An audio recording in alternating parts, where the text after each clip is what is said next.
یا ایھا الذین آمنوا صلوا علیہ وسلموا تسلیما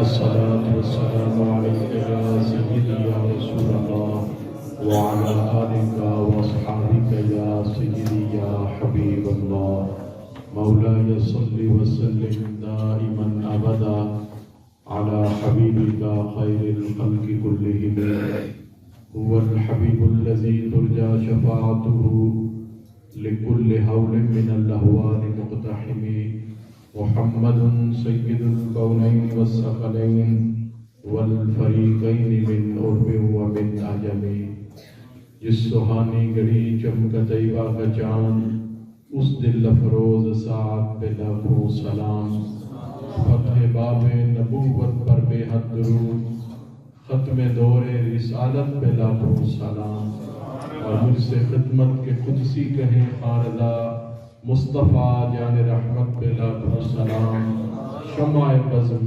ہدایت پہ لاکھوں سلام بارگاہ صمدیت میں اللہ رب ذوالجلال کے حضور حمد و ثنا پیش کرنے کے بعد امام الانبیاء سید الانبیاء رحمت للعالمین شفیع المذنبین خاتم النبیین جناب حضرت محمد مصطفیٰ صلی اللہ علیہ وعلیٰ آلہ واصحابہ وسلم کے حضور ہدیہ درود پاک پیش کرنے کے بعد دعا ہے اللہ تعالی ہم سب کی حاضری کو شرف قبولیت عطا فرمائے۔ انتہائی خوشی کی بات ہے، مرد کی بات ہے کہ مسجد حاضہ میں درس قرآن کے سلسلہ میں 28 سپاروں کی تکمیل ہو گئی ہے۔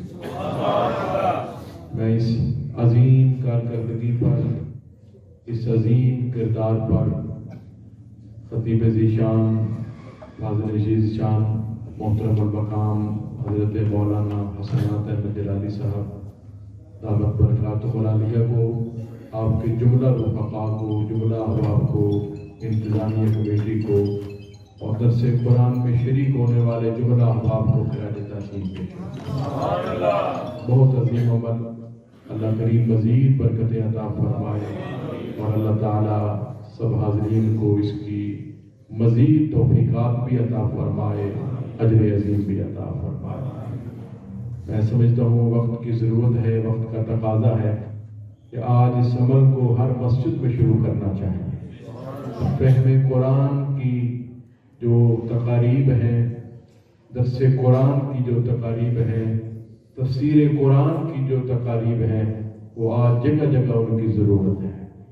اس چیز کو ہر جگہ عام کرنا چاہیے۔ کتاب لا ریب کے پیغام کو عام کرنے کے لیے ایسی تقاریب کی بڑی ضرورت ہے۔ اللہ تعالیٰ سب مسلمانوں کو توفیق دے کہ وہ کتاب لا ریب کو پڑھیں بھی، ترجمہ تفسیر کے ساتھ پڑھیں، سمجھ کر پڑھیں، اور اللہ تعالیٰ نے اس کتاب لا ریب کے ذریعے ہم تک جو پیغام دیا اس کو سمجھنے کی بھی، عمل کی بھی اللہ توفیق کامل عطا فرمائے۔ اس عظیم عمل میں جتنے بھی لوگ شریک ہیں، جتنے بھی لوگ معاون ہیں، سبھی کے لیے دعا ہے اللہ تعالیٰ سبھی کو اجر عظیم عطا فرمائے۔ انتہائی عزتوں کے لائق واجب التکریم علماء کرام کثیر تعداد میں موجود ہیں، کثیر مذہبی شخصیات جلوہ افروز ہیں، سادات کرام جلوہ افروز ہیں، معززین علاقہ تشریف فرما ہیں، میرے بزرگ، میرے بھائی اور بچے بھی اس محفل پاک میں شریک ہیں۔ اللہ تعالیٰ سب کو اجر عظیم عطا فرمائے۔ الحمدللہ آپ نے 28 سپارے جو ہیں ان کا درس سماعت فرمایا۔ آج 29ویں سپارے کے جو ابتدائی الفاظ ہیں ان پر میں مختصراً گفتگو کروں گا۔ اللہ تعالیٰ مجھے حق کہنے کی اور سب کو حق پر عمل کی توفیق کامل عطا فرمائے۔ 29ویں سپارے کی جو ابتدا ہے یہ سورہ ملک سے ہوتی ہے۔ کس سے ہوتی ہے جی؟ سورہ ملک قرآن کی صورتوں میں سے کتاب لا ریب، کتاب حکمت کی جتنی صورتیں ہیں ان میں سے ایک ممتاز مقام رکھتی ہے۔ ویسے تو حضرات محترم اگر غور کریں تو یہ چیز واضح ہے کہ کتاب لا ریب کا ہر حرف ہی پر نور ہے، ہر لفظ ہی بڑا شاندار، ہر آیت ہی باکمال ہے۔ یہ کتاب لا ریب ہمارے دلوں کے لیے باعث راحت ہے، ہماری ارواح کے لیے باعث فرحت ہے، ہمارے قلوب کے لیے باعث سکون ہے، ہمارے اذہان کے لیے باعث سرور ہے۔ یہ سارا قرآن مجید ہی بڑا عظیم ہے، لیکن سورہ ملک کو بڑی شانوں سے نوازا گیا، بڑی عظمتیں عطا کی گئیں۔ اس سورہ ملک کے حوالہ سے میں 5 باتیں حدیث پاک سے بیان کرنے لگا ہوں۔ پہلی بات سماعت کریں، یہ سورہ ملک وہ عظیم سورت ہے جس کی تلاوت امام الانبیاء روزانہ فرمایا کرتے۔ حدیث پاک میں آتا ہے، میرے اور آپ کے پیارے پیارے آقا کریم سید الانبیاء والمرسلین رحمت للعالمین صلی اللہ علیہ وسلم کا یہ معمول تھا کہ آپ روزانہ اس سورت کی تلاوت فرمایا کرتے۔ اور پھر امام الانبیاء نے ایک بڑی عظیم بات فرمائی، فرمایا میری یہ خواہش ہے، میری یہ تمنا ہے کہ میری امت کے ہر مرد و زن کو یہ سورت یاد ہو۔ اس سورت کے حوالہ سے حضور نے فرمایا میری امت کے ہر مرد و زن کو یہ سورت آنی چاہیے۔ اور اسی سورت کے حوالہ سے تفسیر روح المعانی میں آتا ہے، اس سورت کی آیتیں بھی 30 ہیں۔ کتنی آیات ہیں جی؟ 30۔ اور عام طور پر مہینوں کے ایام بھی 30 ہوا کرتے ہیں۔ تو تفسیر روح المعانی میں آتا ہے کہ جو بھی چاند دیکھ کر، جب چاند نظر آتا ہے، مہینہ اسلامی شروع ہوتا ہے، تو چاند دیکھ کر اس سورت کی تلاوت کرے، پورا مہینہ خیر و برکت عطا ہو۔ اور باب مدینہ العلم اسد اللہ الغالب حیدر کرار حضرت علی المرتضی رضی اللہ تعالیٰ عنہ آپ فرماتے ہیں کہ جس کے رزق میں کوئی معاملہ ہو، تنگی ہو یا بے برکتی ہو، فرمایا سورہ ملک پڑھ لیا کرو، تمہارے رزق میں فراخی بھی ہو جائے گی، وسعت بھی ہو جائے گی، برکت بھی ہو جائے گی۔ اور اس سورہ ملک کے دیگر بے شمار فوائد میں سے ایک فائدہ جو کہ حدیث پاک میں بیان کیا گیا، جامع ترمذی جو کہ سیاستہ کی مشہور و معروف کتاب ہے، اس کے الفاظ ہیں، راوی حضرت ابن عباس ہیں، مشہور صحابی رسول، امام الانبیاء نے فرمایا، سید الانبیاء نے فرمایا، رحمت کونین نے فرمایا، آپ نے فرمایا ہی المانعات ہی المنجیات تنجیہ من عذاب القبر۔ فرمایا غلاموں سن لو، اس سورت کو اللہ نے یہ شان عطا کی ہے، جب کوئی بھی صاحب ایمان قبر میں جائے گا، سورہ ملک سے اس کو محبت ہوگی، سورہ ملک کی کثرت سے تلاوت کرے گا، فرمایا جب وہ قبر میں جائے گا یہ سورہ ملک اس کے لیے حفاظت کا سما پیدا کرے گا، اس کو عذاب قبر سے محفوظ کرے گی، رکاوٹ بن جائے گی۔ تنجیہ من عذاب القبر، عذاب قبر سے یہ سورت جو ہے وہ نجات دلائے گا۔ الحمدللہ یہ سورہ ملک کے حوالہ سے میں نے 5 چیزیں حدیث پاک سے بیان کی۔ یہ سورہ ملک 29ویں سپارے کے شروع میں بالکل یہ سورت پاک موجود ہے۔ اب اس سورت پاک کے چند الفاظ 3 مقامات سے میں پڑھوں گا اور اپنی گفتگو کو اختتام کی طرف لے جاؤں گا۔ شروع کے الفاظ کیا ہیں؟ تبارک الذی بیدہ الملک وہو علی کل شیء قدیر۔ فرمایا بابرکت ہے وہ ذات جس کے قبضہ قدرت میں کل خدائی ہے، ساری کائنات جس کے قبضہ قدرت میں ہے۔ دنیا میں بھی شہنشاہ بنتے ہیں لیکن ان کے اختیارات محدود ہوتے ہیں، ان کی بادشاہتیں مخصوص وقت کے لیے ہوتی ہیں، مخصوص علاقوں کے لیے ہوتی ہیں، اختیارات کی ایک حد بندی ہوتی ہے۔ فرمایا جس کے قبضہ قدرت میں کل اختیارات ہیں وہ رب ذوالجلال کی ذات۔ تبارک الذی بیدہ الملک، بابرکت ہے وہ ذات جس کے قبضہ قدرت میں کل خدائی ہے، بری کی مخلوقات، فضا کی مخلوقات، ہوا کی مخلوقات، خشکیوں کی مخلوقات، کائنات کا ہر ذرہ جس کے حکم کے تابع ہے، کائنات کی ہر چیز جس کے تابع ہے وہ رب العالمین ہے۔ تبارک الذی بیدہ الملک، بابرکت ہے وہ ذات جس کے قبضہ قدرت میں کل خدائی ہے، وہو علی کل شیء قدیر، اور اس رب ذوالجلال کی شان یہ ہے کہ وہ ہر چاہت پر قادر ہے۔ رب ذوالجلال کے اختیارات بڑے وسیع ہیں، بڑے عظیم اختیارات ہیں، بے مثال اختیارات ہیں. مثال دے کر سمجھاؤں تو یوں سمجھاؤں گا، رب ذوالجلال ہر چاہت پر اس طرح قادر ہیں. رب ذوالجلال چاہیں جناب ابراہیم کے لیے آگ جلائی جا رہی ہو، پھر آگ میں پھینک بھی دیا جائے، یہ رب ذوالجلال کے اختیارات ہیں. وہ آگ جس کا کام ہی جلانا ہے، رب ذوالجلال اس آگ کو ابراہیم کے لیے گلزار بنا دے گا. جناب یوسف کو مصر کے بازاروں میں بیچا جا رہا ہو، یہ رب ذوالجلال کے اختیارات ہیں، انہی جناب یوسف کو شہنشاہ مصر بنا دے گا. اس دنیا میں اور بھی بہت سے معاملات ہیں، لیکن رب ذوالجلال جس کے لیے چاہے جو چاہے وہ فرما دے. یہ رب ذوالجلال کے اختیارات ہیں. میرے رب ذوالجلال نے جناب عیسیٰ کو اختیارات یہ عطا فرمائے. آپ مٹی کا پرندہ بناتے ہیں اور اس میں پھونکتے ہیں.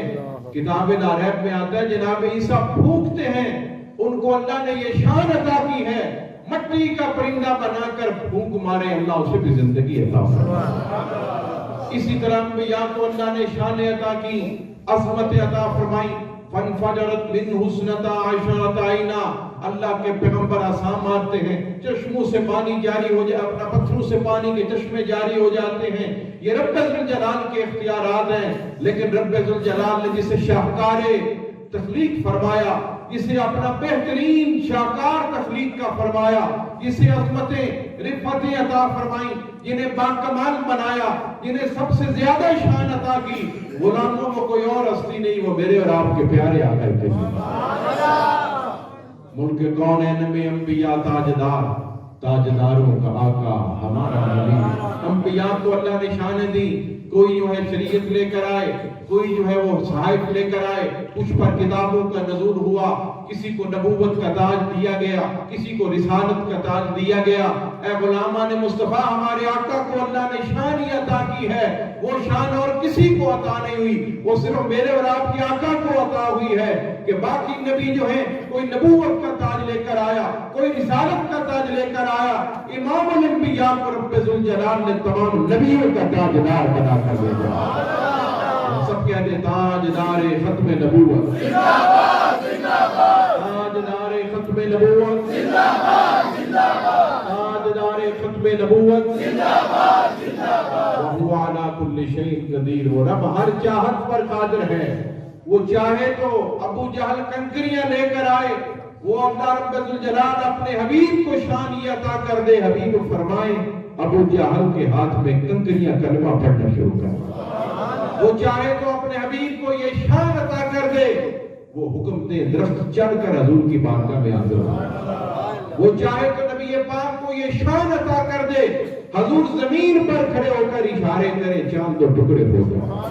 وہو علی کل شیء قدیر. وہ ہر چاہت پر قادر ہے. اور اس رب ذوالجلال نے پھر اپنے حبیب پاک کو بڑی شان عطا کی، عظمت عطا کی، اور یہ مقام عطا کیا. لقد کان لکم فی رسول اللہ اسوۃ حسنہ. رب ذوالجلال نے اگر کائنات کے لیے کسی کو ماڈل بنایا ہے، کسی کو اسوہ حسنہ بنایا ہے، کسی کو نمونہ بنایا ہے، تو وہ ایک ہی ذات ہے، وہ میرے اور آپ کی آقا کریم کی ذات ہے. جب کامیابی چاہتے ہو تو حضور کی اتباع کرو، حضور کی غلامی کرو، حضور سے محبت کرو. یہ اسوہ ہے، یہ نمونہ ہے، یہ رب ذوالجلال کی جانب سے رول ماڈل ہے. فرمایا ان کی اتباع کرو گے اللہ تمہیں کامیابی سے نواز دے. ہمارے آقا کریم کو اللہ تعالیٰ نے اپنی قدرت کا شاہکار بنایا، اپنی تخلیقات میں سے شاہکار جو ہے وہ بنایا، وہ حضور کی ذات ہے. بے مثال شانوں سے نوازا. علم حضور کا بے مثال، معجزات بے مثال، اوصاف بے مثال، حسن بے مثال. حضور کے معجزات جو ہیں اتنے کثیر ہیں کہ ان معجزات کو کثیر تعداد میں اللہ نے حضور کو یہ معجزے عطا کیے. تمام نبیوں کو شانیں عطا ہوئی، لیکن رب ذوالجلال نے سب سے بڑھ کر میرے اور آپ کے آقا کو شانیں عطا کی. پھر ہمیں حکم دیا ہے غلامو حضور کی بارگاہ میں درود پڑھا کرو. ان اللہ و ملائکتہ یصلون علی النبی. اللہ بھی درود جو ہے وہ حضور پر درود بھیجتا ہے، اللہ کے فرشتے بھی بھیجتے ہیں. ہمیں بھی حکم دیا ہے غلامو تم بھی بارگاہ رسالت میں درود و سلام کے نذرانے پوچھو. اور صرف درود و سلام کا حکم ہی نہیں دیا، اللہ نے حضور کو اس لحاظ سے بھی شاہکار بنایا، اس لحاظ سے بھی عظیم منصب اور مقام عطا کیا.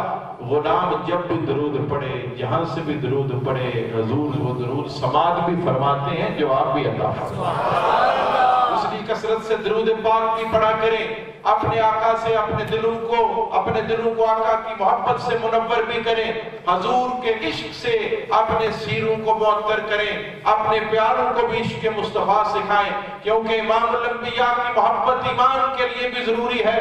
امام الانبیاء کی محبت کا تقاضا جو ہے وہ اللہ رب ذوالجلال کی جانب سے ہے۔ امام الانبیاء کی محبت سے ہی ہمارے سینے منور ہوں گے، اور امام الانبیاء کی محبت ہے جس کی وجہ سے ہماری قبر بھی روشن ہو جائے۔ عشق مصطفیٰ کی ایک شمع جلا لو دل میں، بعد مرنے کے قبر میں بھی اجالا ہو۔ میں پھر آیت پاک کی طرف آ رہا ہوں، فرمایا وَهُوَ عَلَىٰ كُلِّ شَيْءٍ قَدِيرٌ، وہ ہر چاہت پر قادر ہے۔ وہ چاہے تو حضور نبی پاک صلی اللہ علیہ وسلم کو اتنی باکمال شان اس نے عطا فرما دی کہ دیکھنے والے حیران رہ جاتے ہیں، دیکھنے والے سوچنے پر مجبور ہو جاتے ہیں کہ جس رب ذوالجلال نے اپنا حبیب بنا کے بھیجا ہے، ان کی شان یہ ہے، بنانے والے کا عالم کیا ہے۔ عظیم شان عطا فرمائی، وَهُوَ عَلَىٰ كُلِّ شَيْءٍ قَدِيرٌ، وہ رب ذوالجلال ہر چاہت پر قادر ہے۔ اور رب ذوالجلال نے اپنی جو چاہتے ہیں اس حوالے سے جو عنایات میرے اور آپ کی آقا کریم پر فرمائی ہیں وہ بے مثال ہیں۔ آگے بڑھ رہا ہوں، الذی خلق الموت والحیاۃ لیبلوکم ایکم احسن عملا۔ سورہ ملک میں یہ پیغام مجھے اور آپ کو دیا گیا۔ رب ذوالجلال نے فرمایا میں نے صرف پیدا نہیں کر دیا بلکہ تخلیق کا مقصد ہے، موت و حیات کا مقصد ہے، اس کے پیچھے ایک فلسفہ ہے۔ وہ کیا ہے؟ فرمایا وہ فلسفہ یہ ہے کہ تم میں سے کون جو ہے اس دنیا میں آ کے بہترین عمل کرتا ہے۔ یہی نہیں کہ زندگی کے ایام گزار کر ہم نے جو ہے وہ چلے جانا ہے، بس یہی بات نہیں ہے، بلکہ اس کے پیچھے ایک فلسفہ ہے، الذی خلق الموت والحیات لیبلوکم ایکم احسن عملا۔ فرمایا موت و حیات کا یہ نظام اسی لیے بنایا ہے تاکہ واضح ہو جائے تم میں سے کون اچھی عمل کرتا ہے۔ تو سورہ ملک ہم سے یہ تقاضا کر رہی ہے، رب ذوالجلال کا یہ فرمان ہم سے تقاضا کر رہا ہے کہ ہم اس دنیا میں اعمال صالحہ اختیار کریں، نیک اعمال اختیار کریں، اچھے اعمال اختیار کریں، وہ اعمال اختیار کریں جن سے رب راضی ہوتا ہے، رب کا حبیب راضی ہوتا ہے۔ الحمدللہ یہ درس قرآن کی محفل اس سلسلہ میں عظیم جو ہے ایک عمل ہے۔ جب ہم قرآن پاک کو تفسیر کے ساتھ پڑھیں گے تو ہمیں پتہ چلے گا کون سے کام ہیں جو رب کے ہاں مقبول و محبوب ہیں، کون سے کام ہیں جو رب کے ہاں پسندیدہ ہیں، اور کون سے کام ہیں جن سے ہم نے رکنا ہے، وہ رب کو ناپسندیدہ ہیں، وہ حضور کی بارگاہ میں ناپسندیدہ ہیں۔ یہ جب قرآن پاک کو ترجمے اور تفسیر کے ساتھ پڑھایا جائے گا، جب احادیث پاک کے پیغام کو عام کیا جائے گا تو پھر یہ پیغام ہر جگہ پہنچے گا۔ الحمدللہ آج بڑا اچھا عمل آپ کر رہے ہیں، درس قرآن کی یہ محفل سجا کر میری یہ خواہش ہے اور میری یہ تمنا بھی ہے کہ ہم سب حاضرین جو ہیں اپنے گھروں میں بھی قرآن پاک کو سمجھنے کے لیے تعلیم کا اہتمام کریں، فہم قرآن کے لیے اپنے گھروں، اپنے اولادوں کو، اپنے پیاروں کو بھی قرآن پاک کی سمجھ جو ہے اس کے لیے ان کے لیے بھی اہتمام و انصرام کریں، کیونکہ اللہ تعالیٰ نے صرف ہمیں پیدا کر کے چھوڑ نہیں دیا بلکہ اس کے بعد یوم جزا بھی ہے، آخرت بھی ہے، اور رب ذوالجلال نے وعدے کیا لیبلوکم ایکم احسن عملا۔ یہ زندگی اس لیے ہے تاکہ واضح ہو جائے تم میں سے کون اچھی عمل کرتا ہے۔ تو اس سورت پاک کی ان ابتدائی آیات میں رب ذوالجلال نے اپنی شانوں کا بھی ذکر کیا اور اس کے بعد ہمیں فلسفہ موت و حیات بھی جو ہے وہ بیان کیا۔ اس میں متعدد آیات ہیں، 30 آیات ہیں، لیکن میں 2 اور مقامات سے جو ہے آیات پڑھ کر اختتام تک لے آؤں گا۔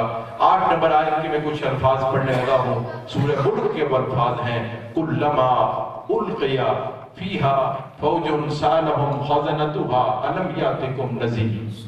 بڑے غور سے یہ بات سننی، کلما القی فیہا فوج سالہم خزنتہا الم یاتکم نذیر۔